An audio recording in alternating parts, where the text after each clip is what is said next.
detail. Let's look at this graphically.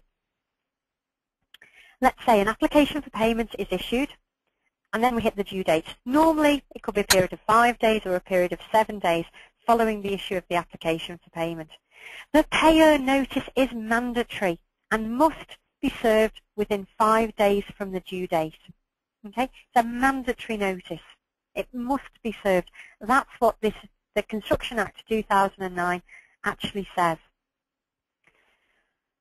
That isn't the end of the story. You won't be surprised to hear. The key thing we have to look at now is, well, what happens if the payer or the specified person, what happens if they fail to serve the payment notice? Well, if they fail to serve the payment notice, then the payee can give notice.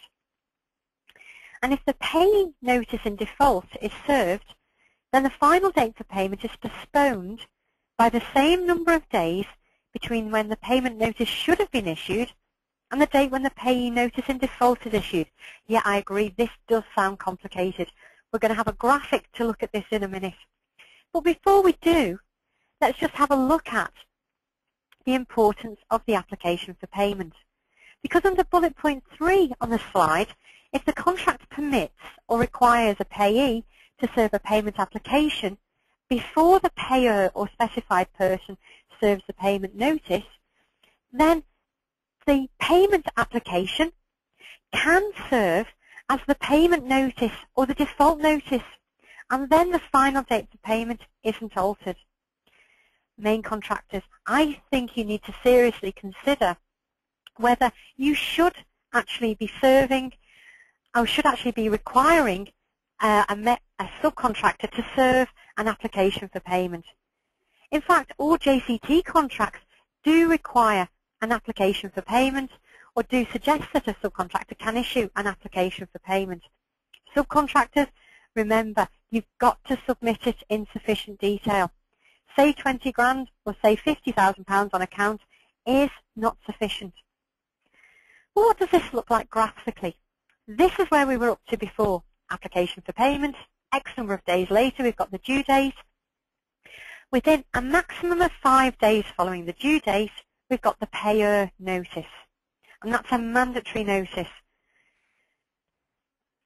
If the payer notice, however, isn't served, then either, as we mentioned before, if there's a contractual right to serve an application for payment, the figure stated in the application for payment becomes the default amount that must be paid by the final date for payment.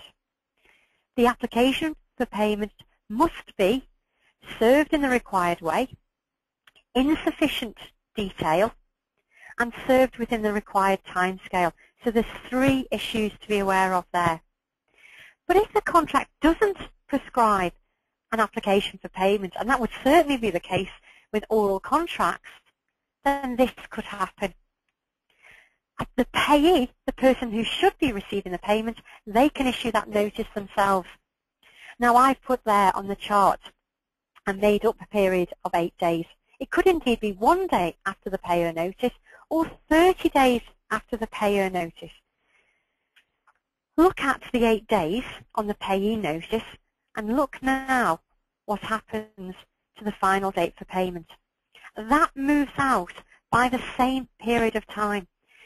So the payee won't receive payment now on day 30 because of this 8-day delay, assuming that there's no contractual right for an application for payment to be served.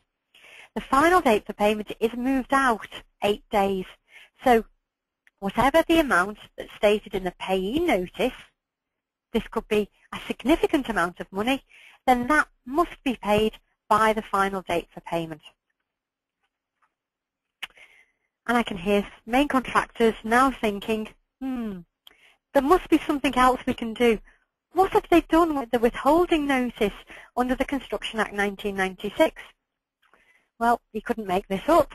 They've now introduced the pay less notice.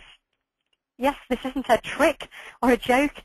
Indeed, Construction Act 2009 does actually refer to a pay less notice. The payer the person paying out, must pay the notified sum on or before the final date for payment unless a pay less notice is served. Let's have a read of the legislation here. Section 111.3 states, the payer or a specified person may, in accordance with this section, give to the payee a notice of the payer's intention to pay less than the notified sum. And the main contractors listening into this, and indeed the employers, have just thought, phew, we are saved. However, we have to read on.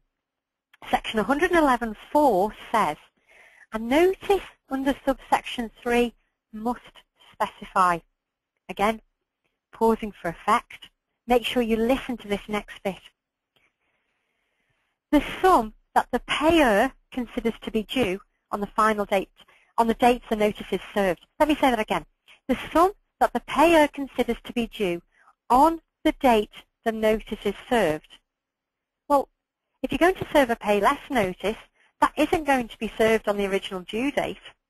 And it's not going to be served within 5 days, because otherwise you'd be serving your payer notice or the payment notice.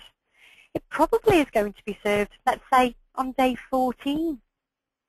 So in other words, the payer has to value an additional 14 days worth of work.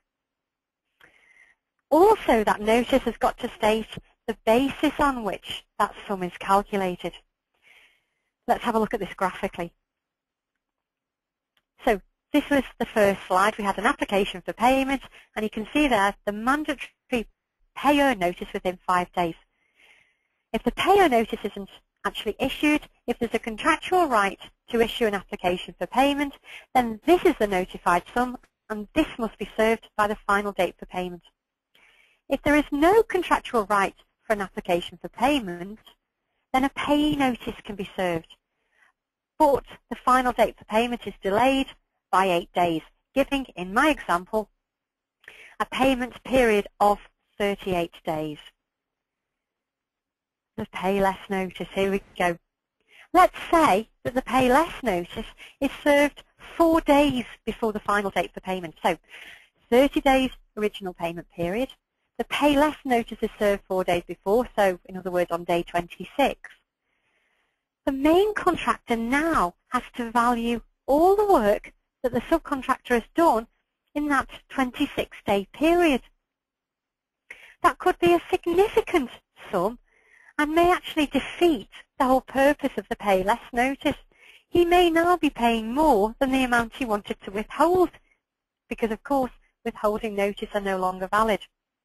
And the story doesn't end there, because possibly if we have a payee notice and a new final date for payment,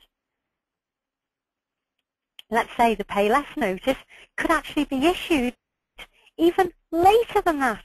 Again, this period is made up. In fact, the pay less notice could indeed be served on day 34. So looking at the 38-day payment procedure, less 4 days gives us 34 days. Well, actually, the main contractor could end up valuing all the works between day 1 and day 34, less the amounts that he wanted to withhold. Well, actually, we're then into the next payment cycle. Confusion indeed will be the order of the day when this process actually starts after the 1st of October 2011. My clear advice to the paying party, the payer in this scenario, actually it's forget about the pay less notice, forget you've got that right, and really concentrate on the payer notice. Make sure that if in each and every situation, even if the amount that's due for payment is nil, you always issue a payer notice.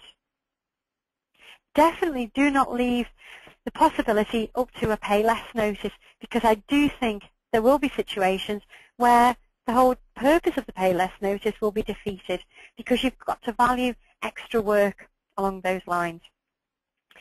That is by far the most complicated thing that we do in this short seminar. There are a couple of other changes to have a look at very briefly. Again, still on the subject of payments, change number 3 relates to insolvency. A new section 111.10 now gives provision to expressly provide for the decision in Melville, Dundas and George Wimpey. This states that the payer, the person paying monies out, will not be obliged to pay the notified sum if the contract provides, so you need an express contractual right here, that if the payee becomes insolvent, then the payer need not pay any sum due. And indeed, that's the case in JCT 2005, and is also the case in JCT 2011. Again, this is a formalisation of the rule set out in this Melville Dundas case. Fairly straightforward. Main contractors' advice here is you definitely want to have a similar provision to Section 711, as you can see on the slide, in every contract that you enter into. The final section for today is rights of suspension,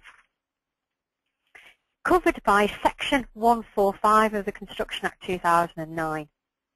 Currently, Section 112 of the Construction Act 1996 allows a party to a construction contract to suspend performance of all obligations under a construction contract if the amount due is not paid. And the right to suspend payment will be enhanced under the 2009 Act. A party now will be entitled to suspend just part of its obligations, so it won't have to suspend all. And that's certainly valuable where maybe the subcontractor was a little bit nervous about whether its insurances would apply if the works it had done were vandalised or materials were stolen during a suspension period. Further, the suspending party will be entitled to be paid a reasonable amount in respect of costs and expenses reasonably incurred as a result of suspension, such as the cost of remobilisation and removing plant and equipment. We will see going forward whether legal costs and administration costs can also be claimed. Finally, in this section, the suspending party will also be entitled to time in consequence of exercising the right to suspend, which would include extra time to remobilise staff and time to return plant and equipment to site.